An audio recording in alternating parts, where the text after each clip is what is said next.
नमस्कार प्यारे साथियों। आज हम ईएमआरएस, केबीएस, एनबीएस आदि समस्त प्रतियोगी परीक्षाओं हेतु सीडीपी के महत्वपूर्ण प्रश्नों का अभ्यास करेंगे। इन प्रश्नों से आप स्वयं की तैयारी को और मजबूत करें।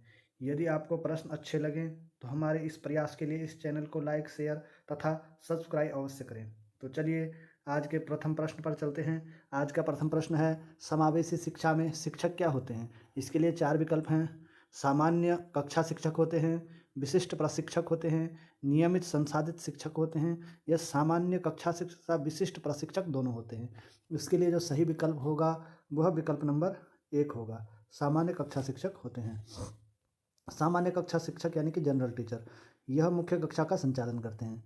सभी बच्चों को साथ लेकर शिक्षण का वातावरण बनाते हैं। विविध सीखने की गति और जरूरतों के अनुसार शिक्षण में परिवर्तन करते हैं। तो चलिए दूसरे प्रश्न पर चलते हैं। दूसरा प्रश्न है, अध्यापक द्वारा विद्यार्थियों की त्रुटि या गलती का पता लगाने के लिए कौन सा परीक्षण सबसे उपयुक्त है? इसके लिए चार विकल्प हैं। निदानात्मक परीक्षण, उपलब्धि परीक्षण, मानकीकृत परीक्षण और अध्यापक निर्मित परीक्षण। इसके लिए जो सही विकल्प होगा वह विकल्प नंबर 1 होगा, निदानात्मक परीक्षण। जो निदानात्मक परीक्षण होता है उसका मुख्य उद्देश्य विद्यार्थियों को की सीखने में आने वाली कमियों, कठिनाइयों, त्रुटियों के मूल कारणों का पता लगाना होता है। यह परीक्षण किसी विशेष विषय या क्षेत्र में छात्र की कमजोरियों का गहराई से विश्लेषण करता है, जिससे शिक्षक उपचारात्मक शिक्षण की योजना बना सके। अगला प्रश्न है, क्रियात्मक विकास का मस्तकाधोमुखी क्रम क्या है? तो इसके लिए आपके सामने चार विकल्प हैं। पहला है सिर, धड़, हाथ, पैर। दूसरा है सिर, हाथ, पैर, धड़। तीसरा है सिर, गर्दन, मुख, हाथ। चौथा है मुख, गर्दन, धड़, सिर। जैसा कि आप सबके समक्ष प्रश्न में है, मस्तकाधोमुखी, मस्तक से अधोमुखी यानी कि नीचे की तरफ जो विकास होता है, क्रियात्मक विकास जो है सर से पैर की ओर होता है। तो इसका जो सही विकल्प होगा वह विकल्प नंबर 1 होगा, क्योंकि सिर से जब विकास की गति की ओर चलेंगे तो पहले सिर, फिर धड़, फिर हाथ और अंतिम में पैर। जिस विकल्प में पैर अंतिम में है वही इसका सही हो जाएगा, और ऐसा विकल्प हमारे सामने केवल विकल्प नंबर 1 है जिसमें पैर अंतिम में है। तो इसीलिए इसका सही जो उत्तर होगा वह सिर, धड़, हाथ, पैर होगा। मस्तको अधोमुखी विकास क्रम के उस सिद्धांत को संदर्भित करता है जिसके अनुसार विकास सिर से पैर की दिशा में आगे बढ़ता है। इसका अर्थ है कि सिर का विकास शरीर के अन्य अंगों की तुलना में पहले और तेजी से होता है। इसके बाद धड़, हाथ और अंत में पैरों का विकास होता है। अगला प्रश्न है, अध्यापक की किस गुणवत्ता के फलस्वरूप अधिगम में वृद्धि होगी? संप्रेषण योग्यता, अभिप्रेरण योग्यता, मार्गदर्शन योग्यता और शारीरिक व्यक्तित्व। इसका जो सही विकल्प होगा वह होगा अभिप्रेरणा योग्यता। विकल्प नंबर दूसरा इसका सही हो जाएगा, क्योंकि अधिगम में वृद्धि के लिए अध्यापक की अभिप्रेरणा योग्यता सबसे महत्वपूर्ण गुणवत्ता है। एक अध्यापक जो छात्रों को सीखने के लिए प्रेरित करता है वह अधिगम प्रक्रिया को अधिक प्रभावी बनाता है, क्योंकि अभिप्रेरणा छात्रों को सक्रिय रूप से भाग लेने और ज्ञान प्राप्त करने के लिए प्रोत्साहित करती है। संप्रेषण और मार्गदर्शन भी महत्वपूर्ण है, लेकिन अभिप्रेरणा ही सीखने की इच्छा को जागृत करती है। अगले प्रश्न पर चलते हैं। अगला प्रश्न है, व्यक्तित्व मापन की वस्तुनिष्ठ विधि क्या है? अवलोकन, साक्षात्कार, निर्धारण मापनी या केस स्टडी। इसका जो सही उत्तर होगा वह विकल्प नंबर सी होगा, यानी कि निर्धारण मापनी। व्यक्तित्व मापन की वस्तुनिष्ठ विधियां वे होती हैं जिनमें मापने का तरीका निश्चित होता है, व्यक्तिगत पक्षपात कम होता है, परिणाम संख्यात्मक रूप में मिलते हैं, अलग अलग परीक्षक भी अलग अलग समान परिणाम देते हैं। निर्धारण मापनी एक ऐसी ही वस्तुनिष्ठ तकनीकी है जिसमें व्यक्तित्व के विभिन्न गुणों को पूर्व निर्धारित मानकों पर अंक दिए जाते हैं। इसमें परिणाम संख्यात्मक होते हैं, प्रक्रिया व्यवस्थित होती है, परीक्षक का व्यक्तिपरक प्रभाव कम होता है। इसीलिए इसका जो सही उत्तर होगा वह निर्धारण मापनी होगा। अगले प्रश्न पर चलते हैं। अगला प्रश्न है, एक समावेशी कक्ष में को सही आकार देने के लिए एक कक्षा शिक्षक को क्या नहीं करना चाहिए? यहाँ पे आप देख सकते हैं, जहाँ पे नहीं होता है उसको हमें अंडरलाइन जरूर करना चाहिए, जिससे कि हमें ध्यान रहे कि इस प्रश्न में नहीं पूछा गया है। इसमें क्या पूछा गया है कि एक समावेशी कक्ष में सही आकार देने के लिए एक कक्षा शिक्षक को क्या नहीं करना चाहिए। इसके लिए चार विकल्प हैं। शिक्षक को अपने विषय में पारंगत होना चाहिए, छात्रों की व्यक्तिगता का सम्मान करना चाहिए, शिक्षक को छात्रों के प्रति सख्त तथा रूढ़िवादी दृष्टिकोण रखना चाहिए, शिक्षक को सहगामी क्रियाओं में रुचि लेनी चाहिए। इसका जो सही विकल्प होगा वह होगा विकल्प नंबर 3, शिक्षक को छात्रों के प्रति सख्त तथा रूढ़िवादी दृष्टिकोण रखना चाहिए, यह गलत होगा, बाकी सब सही होंगे। एक समावेशी कक्षा में शिक्षक को छात्रों के व्यक्तिगत जरूरतों और विविधताओं को का सम्मान करना चाहिए, बिल्कुल सत्य है। सख्त और रूढ़िवादी दृष्टिकोण समावेशी शिक्षा के सिद्धांतों के विपरीत है, क्योंकि यह छात्रों के बीच अलगाव पैदा करता है और सीखने के लिए एक सहायक वातावरण प्रदान नहीं करता है।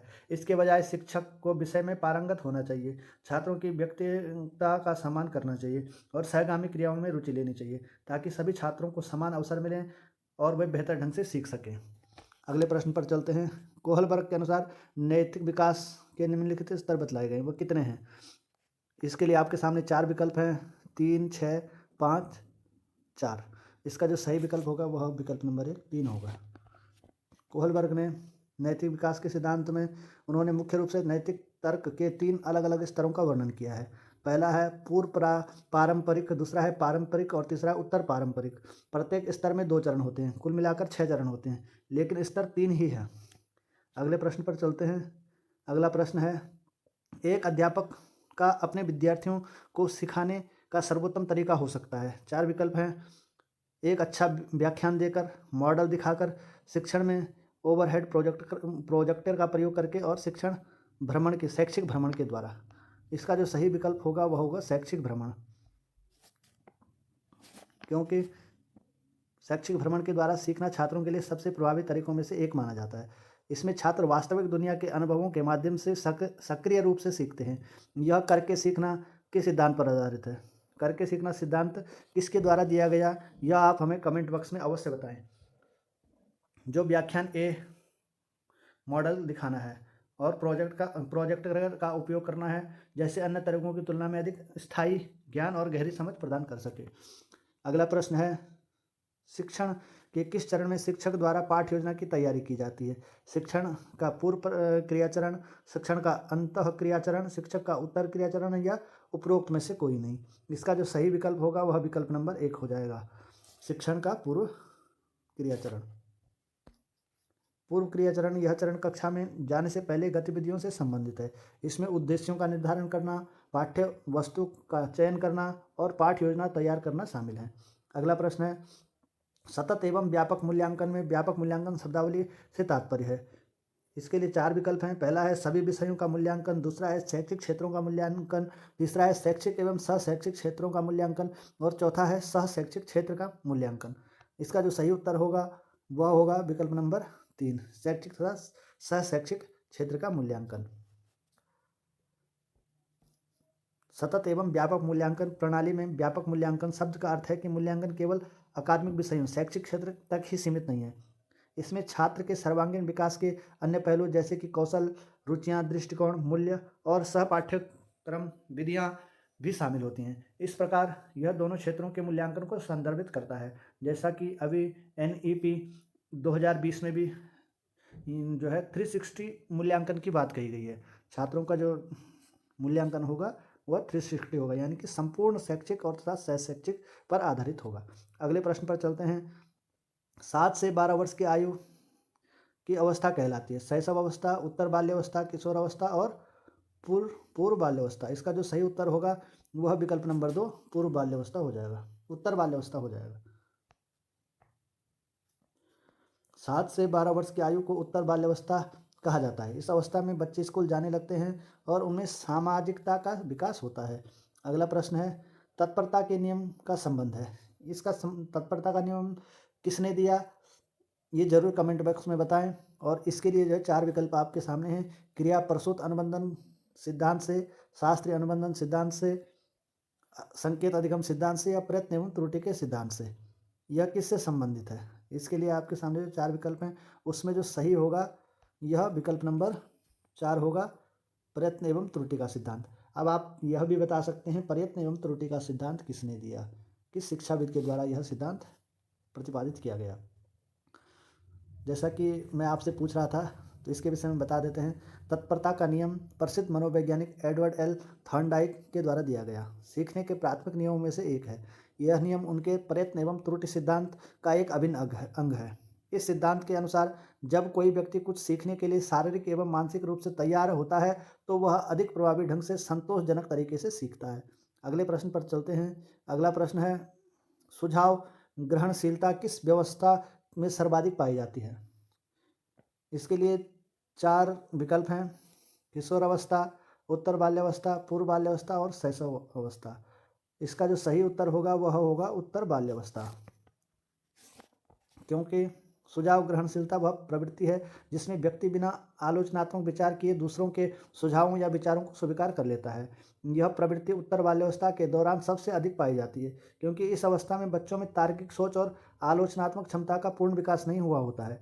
वह वयस्कों या साथियों के प्रभाव से आसानी से आ जाते हैं। किशोरावस्था तक आते आते तार्किक क्षमता और स्वतंत्र सोच विकसित होने लगती है, जिससे सुझाव ग्रहणशीलता कम हो जाती है। अगला प्रश्न है, सृजनात्मकता क्या डॉट डॉट रिक्त स्थान है? तो इसका जो सही विकल्प है, जन्मजात योग्यता, मानसिक योग्यता, परंपरागत योग्यता, प्रश्न को हल करने की क्षमता। इसका जो सही विकल्प होगा वह मानसिक योग्यता होगा, विकल्प नंबर 2। सृजनात्मकता मुख्य रूप से एक मानसिक योग्यता है जिसमें व्यक्ति नए और मूल विचारों का समर्थन या कलात्मक कार्यों का निर्माण करता है। यह एक संज्ञानात्मक प्रक्रिया है जो कल्पना, विचार और समस्या समाधान कौशल को जोड़ती है। अगले प्रश्न पर चलते हैं। बालक की जिज्ञासा कहलाती है। बालक की जिज्ञासा क्या कहलाएगी? 4 विकल्प हैं: अभिवृत्ति, रक्षा युक्ति, भाव या आत्मसंप्रत्यय। इसका जो सही विकल्प होगा वह होगा भाव। बालक की जिज्ञासा एक प्रकार का भाव या भावना है जो उसे नई चीज़ों को जानने और समझने के लिए प्रेरित करती है। यह एक स्वाभाविक मानवीय भावना है।